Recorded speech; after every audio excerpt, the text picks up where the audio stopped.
So I have a new type of question here for us. I'm trying to make a selection of items from this list. Or I got a specific example here to start us off with. And I want to select three numbers. And I'm not going to let the order of the numbers matter. So I just want to select any three numbers, regardless of the order. So this is going to be a variation on a combination. Now, what makes this different is I'm going to allow each letter to be selected multiple times. Right, so for example, I could choose ABC, or I could choose AAA. Could pick the same number for all three spots, or I could mix it up. I could have something like B, B, and C. All right, so how can I count these without going to the trouble of writing them all out? Which actually you're welcome to try to do, right, if you like, just to confirm that that matches the number we're going to get here in the end. All right, so here's how I want you to think about this. Right, I want you to think of this as having three buckets. Right, we have the A bucket, the B bucket, the C, and the D. Right, and what I'm going to do is I'm going to put bars here separating each of these buckets from each other.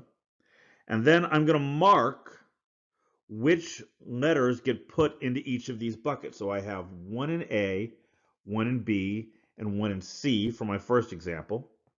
And for my second one here, I would have X, X, X, and then three bars, right? Nothing in the remaining three.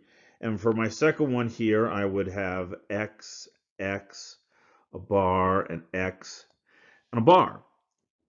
Okay, so what I'm doing here is I'm encoding my choice, right? I'm looking at this and I'm saying, okay, I can write my choice as a combination of three X's and three bars, right? So ABC, for example, would be X bar, X bar, X bar. Triple A would be three X's and then three bars.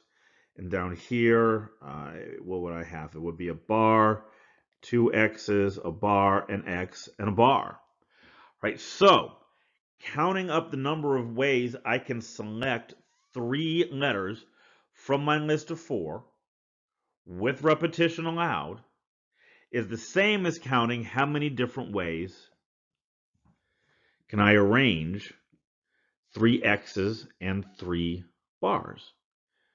Okay, and that I know how to do, right? That I can do.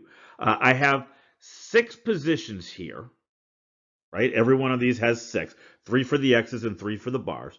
So I'm going to choose six things, and I have to choose three slots that they're going to go in. Right? Now, you can think of this as choosing the spots to put the X's in or choosing the spots to put the bars in. In the end, it doesn't matter because once you've selected where to put the X's, you don't have any choices left. You have to put the bars in every place that's left. Or the reverse is true. If you select the three spots that get the bars, then you don't have any more choices about where to put the X's. So it doesn't matter which way we look at this. It's going to come out the same no matter what.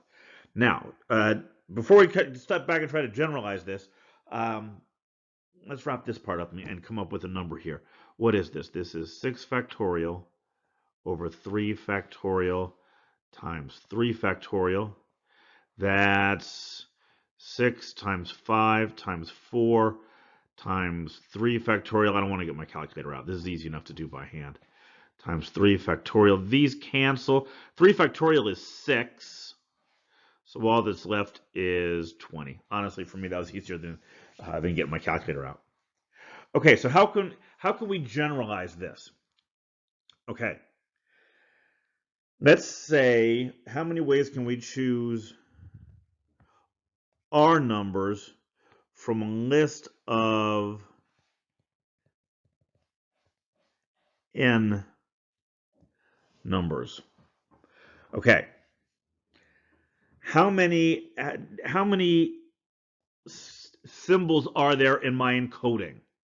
All right, well, look what we've got here. We've got a spot for every number that we're choosing, so there's going to be R of those, then the number of bars is actually one less than the number of categories, because I'm not, you can think of these A, B, C, but there isn't one down here to go with the D, right? So the number of bars is going to be n minus 1. That's how many positions I have in my encoded symbol. How many of them am I going to choose? Well, I'm going to choose 1 for each of my numbers that I want to be in my final list.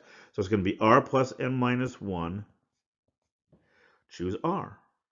And there you go. That's my formula. All right, so I have that here. We tidied it up a little bit. All right, the number of ways that R objects can be selected from a set of n elements with repetition is given by this formula. So let's see if this checks out now, right? We were choosing 3 objects from a list of 4.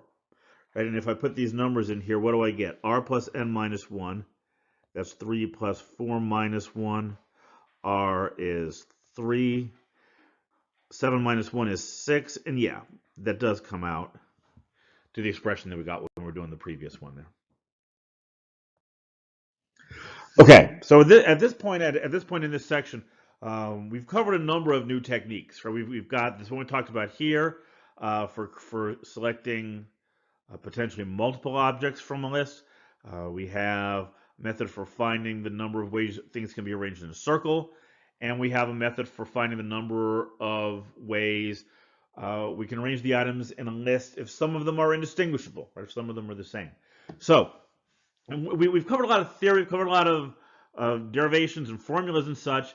In the next lecture, we're going to look at some specific examples and see how these things can actually be applied to get some specific counts.